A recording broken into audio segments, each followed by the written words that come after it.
포이맨 칼럼.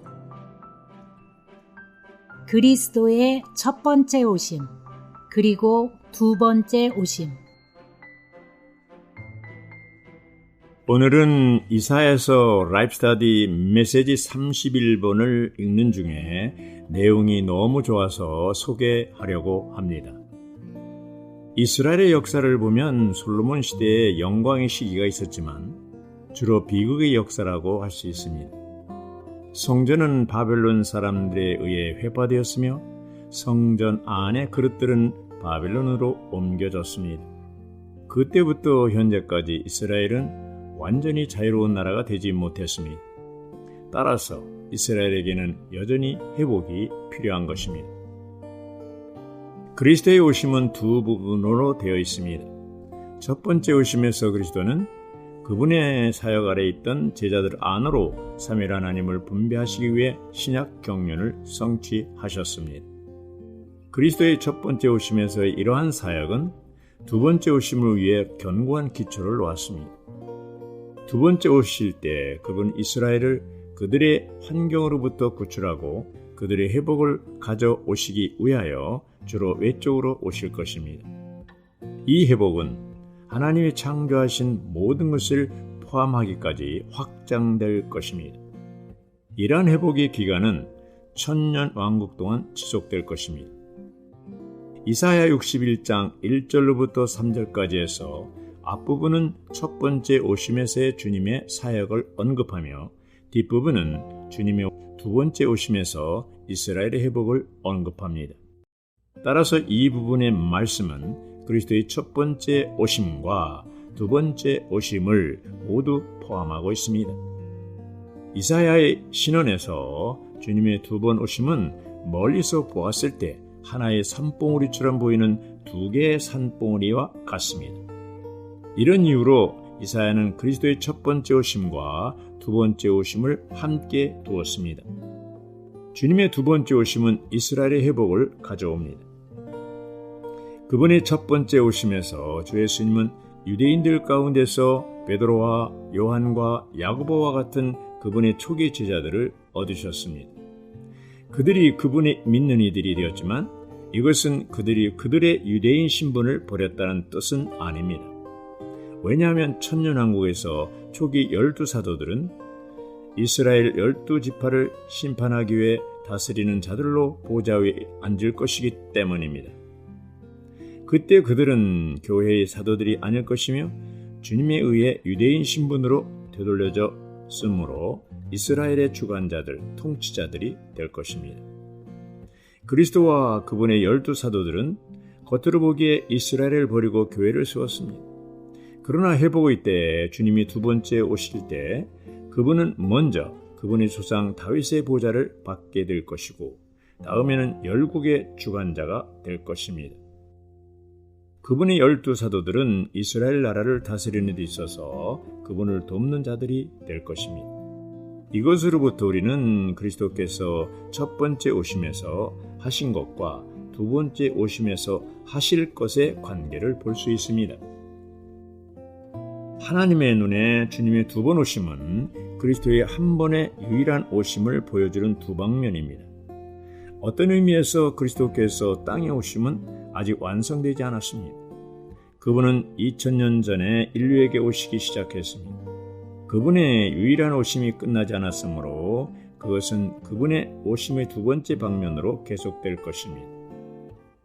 그분의 오심의 두 번째 방면이 성취될 때 하나님으로부터 인류에게 오시는 그분의 완전한 오심이 완성될 것입니다. 오늘날 그분의 오심은 끝나지 않았습니다. 왜냐하면 그분은 여전히 오는 도중에 계시기 때문입니다. 그러므로 그리스도의 유일한 오심은 두 부분으로 되어 있습니다. 첫 번째 부분은 2000년 전에 일어났고 두 번째 부분은 장래에 성취될 것입니다. 따라서 구약의 신원들에서 그리스도의 오심은 멀리서 볼 때 하나의 산맥처럼 보이는 두 개의 산봉우리와 같습니다. 현재 우리는 이 산봉우리들이 골짜기에 있습니다. 회복의 때의 이스라엘은 여호와의 제사장과 하나님의 사역자가 될 것이며 이방인들은 이스라엘을 위해 수고하는 자들이 될 것입니다. 시온은 아름다움과 기쁨의 하나님의 면류관으로서 의를 비춰내고 구원을 나타낼 것입니다. 회복의 때에 유대인들 안으로 의가 분배되고 주입될 것이기 때문에 그들은 의로 비춰낼 것입니다. 예루살렘이 세워지며 세상에서 찬송이 될 것입니다. 온 땅이 예루살렘을 찬송할 것입니다. 시온의 딸에게 구원이 임하며 그들이 거룩한 백성이라 여호와의 구속하신 자라 일컬음을 받게 될 것입니다. 여호와의 기름 부음 받은 자가 오셔서 포도즙 틀을 밟고 이스라엘을 열국으로부터 구원하실 것입니다.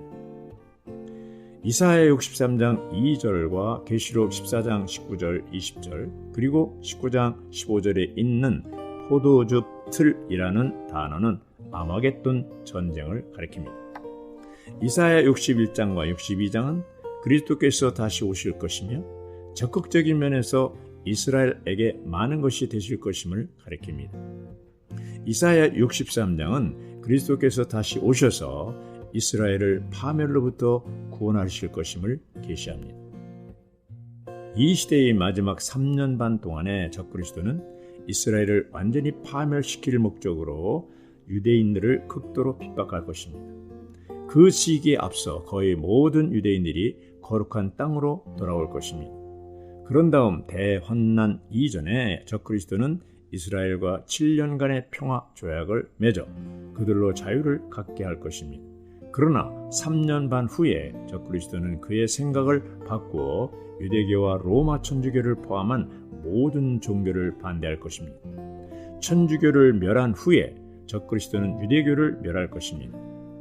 마지막 3년 반이 끝날 때 적그리스도는 열국의 군대로 예루살렘을 포위하게 될 것입니다. 중심인 예루살렘과 함께 보스라에서 무깃도 산에까지 군대에 의해 점령될 것입니다. 그리스도께서 다시 오실 때 그분은 보스라에 강림할 것이며 여기서 포도즙 틀을 밟는 것으로 시작하여 모든 군대를 멸하실 것입니다. 이렇게 해서 그분은 이스라엘을 파멸로부터 구출하실 것입니다. 우리는 그리스도의 오심이 두 방면 혹은 두 부분으로 되어 있다는 사실을 강조해 왔습니다.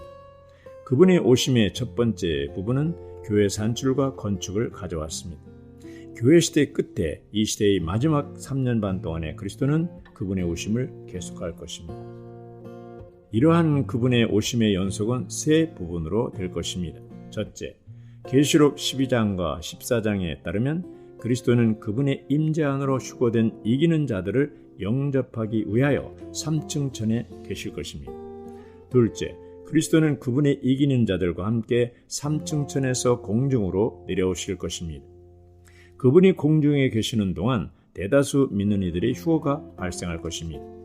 그때 그분은 누가 왕국의 보상을 받으며 누가 천년왕국 동안 징계를 받을 것인지를 결정하기 위하여 모든 믿는 이들을 심판하실 것입니다. 공중에서 그리스도는 또한 신랑이신 그분 자신과 신부인 이기는 성도들의 혼인잔치를 가질 것입니다. 셋째, 그리스도와 그분의 갓 결혼한 신부 군대는 땅의 군대들을 멸하기 위하여 보스라에 강림할 것입니다. 보스라에서 예루살렘을 거쳐 아마겟돈까지 이동하며 포도즙 틀을 밟으실 것입니다.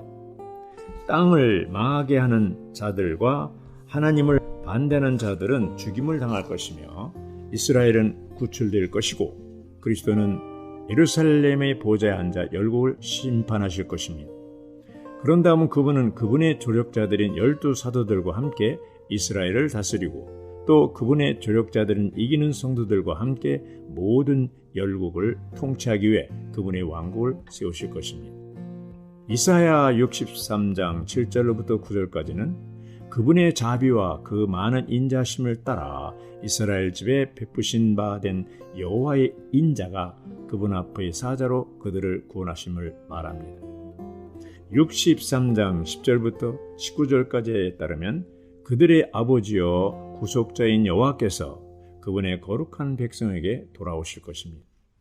64장부터 66장은 여호와의 종이신 그리스도의 재림이 이스라엘의 회복과 만물의 회복을 가져오는데 이 회복은 새하늘과 새 땅으로 최종 완성될 것임을 계시합니다. 그리스도는 하늘보다 땅에 내려와 땅에 머물기를 원하십니다. 그래서 땅을 새롭게 할 필요가 있으십니다. 그분은 이 땅이 아닌 새 땅에 머물기를 원하십니다. 아멘.